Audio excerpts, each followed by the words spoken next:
Avec des États-Unis en locomotive de la croissance mondiale, avec une économie allemande qui ressente sa croissance sur sa demande intérieure, avec une périphérie européenne qui va moins mal et le Japon reparti à l'offensive, le commerce international des pays développés reprend des couleurs.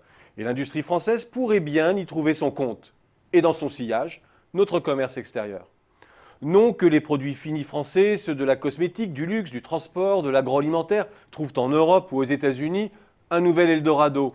Ne nous leurrons pas, la croissance restera modeste et l'explosion des classes moyennes se produit ailleurs. Mais trois facteurs vont contribuer à desserrer l'étau sur l'industrie française. L'industrie va d'abord bénéficier d'un simple effet de volume. Notre commerce extérieur demeure à 75% orienté vers les pays de l'OCDE. Moins de 7% de nos exportations vont vers les BRICS. C'est peu par rapport à l'Allemagne. Non que nos entreprises soient absentes de ces marchés, mais nos grandes entreprises ont choisi la production in situ plutôt que l'exportation. L'embellie internationale porte donc sur la majorité de nos marchés à l'exportation. Des marchés sur lesquels la France a stabilisé ses parts depuis 2-3 ans. L'effet mécanique est ainsi probable. Il sera faible, mais notre solde extérieur emporte déjà la marque.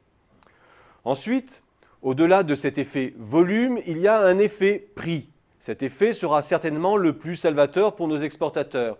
Exporter vers les zones développées, c'est être en compétition sur la qualité et c'est retrouver de l'oxygène sur les marges. C'est pouvoir capter de la valeur.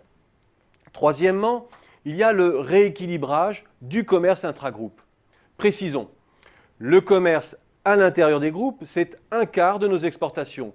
C'est une contribution positive à notre commerce extérieur lorsque ces entreprises ne réexportent pas soit vers la France, soit vers nos marchés traditionnels, lorsqu'ils maintiennent des liens avec des fournisseurs nationaux. Or, c'est bien ce qui s'est peu à peu déréglé dans notre commerce international avec la montée en puissance des pays low cost. Nous avons perdu cette cohérence. Or, nos implantations étrangères ont vocation à être des capteurs de la demande mondiale. Elles tirent en général nos exportations de biens intermédiaires. Le recentrage de la croissance dans les pays dans lesquels nous disposons de 70% de nos filiales étrangères est ainsi une bonne nouvelle. Cela s'appelle retrouver ses marques. Et pour un pays qui s'adapte lentement, il y a là une opportunité à saisir.